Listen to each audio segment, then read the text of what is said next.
Good morning students. GVS school Bhainsali में आपका एक बार फिर से स्वागत है। हिंदी में हमारे 6 अध्याय कंप्लीट हो गए हैं।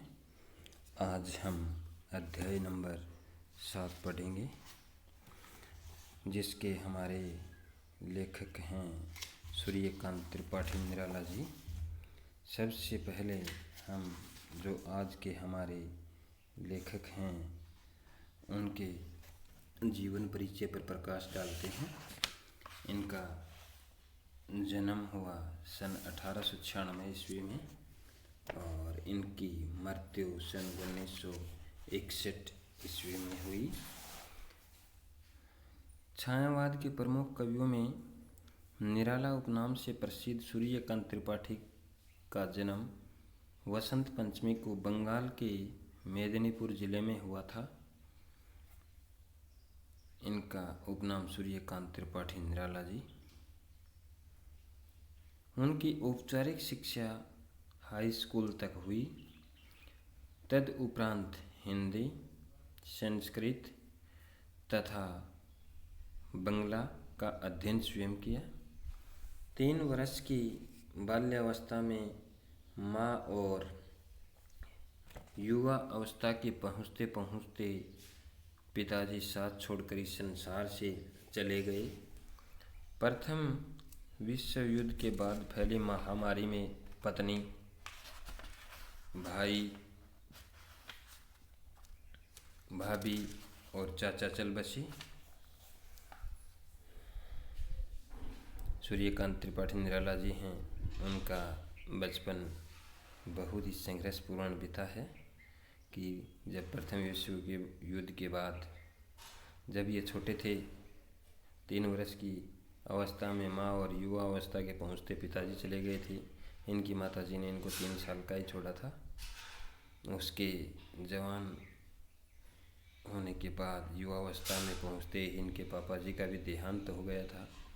प्रथम विश्व युद्ध के बाद फैली एक महामारी में उनकी पत्नी, भाई, भाभी और चाचा चल बसे थे। अंत में पुत्री सरोज की मृत्यु ने निराला को भीतर तक झंकोर कर दिया। अपने जीवन में निराला ने मृत्यु का जैसा साक्षात्कार किया था, उसकी अभिव्यक्ति उनकी कई कविताओं में दिखाई देती हैं। विषम परिस्थितियों में भी उन्होंने जीवन से समझौता न करते हुए अपने तरीके से ही जीवन जीना बेहतर समझा।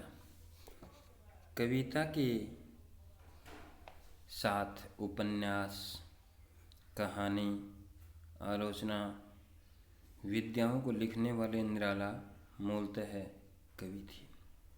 कविता के साथ उन्होंने उपन्यास भी लिखे हैं, कहानियाँ भी लिखी हैं, आलोचनाएं भी की हैं। वो एक कवि थी।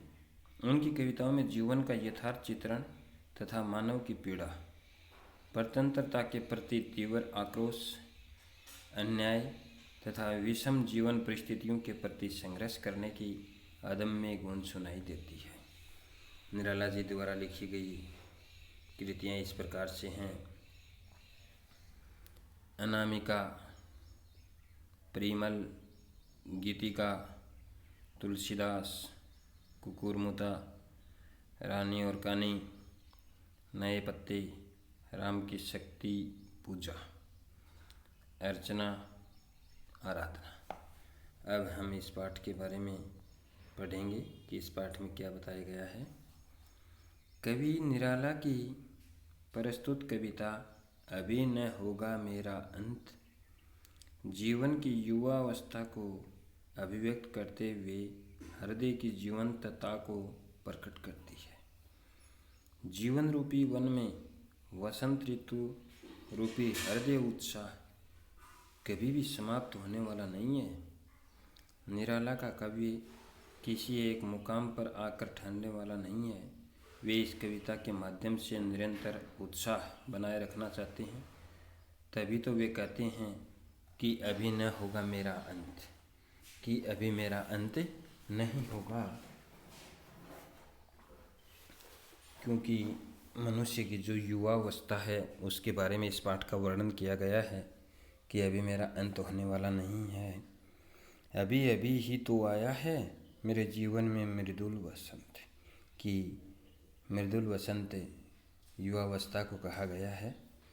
जीवन का यह पड़ाव हाथ पर हाथ रखकर बैठने के लिए न होकर जीवन के क्रम सौंदर्य को निष्ठापूर्वक बढ़ाते रहने के लिए है। क्योंकि जब मनुष्य युवावस्था में आ जाता है तो उसको निठल्ला नहीं बैठना चाहिए, हाथ पर हाथ धरे बैठा नहीं रहना चाहिए। उसको आगे के जीवन के बारे में कुछ अच्छे कर्म करने चाहिए ताकि मनुष्य का जीवन है वो सुखमय व्यतीत हो सके। ये कविता निराला के प्रखर आशावाद एवं जिजीविषा से लवरेज है। शब्द चयन एवं भाव सौंदर्य बहुत ही अनुपम हैं, अनोखे हैं। मातृ, इनकी दूसरी कविता है मातृवंदना। मातृवंदना कविता में निराला का राष्ट्र प्रेम मुखरित हुआ है कि एक मातृवंदना कविता है दूसरी, उसमें निराला जी का जो राष्ट्र के प्रति प्रेम है वो उजागर हुआ है, जिसमें वे अपने अर्जित सभी कर्म फलों को माँ भारती के चरणों में अर्पित कर अपने को धन्य महसूस करते हैं। इसमें निराला जी ने अपने किए हुए जो सारे कर्म फल हैं वो माँ सरस्वती के चरणों में अर्पित कर देता है, माँ भारती के चरणों में अर्पित कर देता है, तो अपने आप को धन्य महसूस समझ रहा है। कवि जीवन पथ के सभी विघ्न बाधाओं को पार करता हुआ माँ की सेवा में अपना बलिदान कर उसे हर दुख से मुक्त करना चाहता है। विनय शिल्प में लिखी गई ये एक अद्भुत कविता है। अब इनकी लिखी हुई पहली जो कविता है वो प्रारंभ होती है। अभी न होगा मेरा अंत, अभी अभी ही तो आया है, मेरे जीवन में मृदुल वसंत, अभी न होगा मेरा अंत। अंत, अंत का मतलब विनाश होता है। मृदुल का मतलब सुंदर या मनोरम होता है। इसमें हमारे कवि निराला जी हैं वो ये कहते हैं कि मेरे जीवन का अंत अभी नहीं होगा, अभी अभी ही तो मेरे जीवन में सुंदर वसंत रूपी युवावस्था आई है। अर्थात वसंत ऋतु युवावस्था को कहा गया है। अभी तो यह मेरे जीवन का प्रथम चरण है, अर्थात अभी तो मैं जवान हुआ हूँ, मेरे जीवन का ये पहला ही चरण है। अभी लंबी आयु या लंबा जीवन शेष है, कि अभी तो मैं जवान हुआ हूँ, मेरी आयु भी बहुत लंबी पड़ी है, मेरा जीवन है वो भी बहुत शेष है, इसलिए अभी मेरे जीवन का अंत नहीं होगा। हरे हरे ये पात, डालियाँ कलियाँ कोमल गात, हरे हरे ये पात, डालियाँ कलियाँ कोमल गात, मैं ही अपना सौपल मृदुल कर फेरूँगा निद्रित कलियों पर जगा एक प्रत्युष मनोहर। पुष्प पुष्प से तंद्रालस लालसा खींच लूँगा मैं, अपने नव जीवन का अमृत सहरस सींच दूँगा मैं।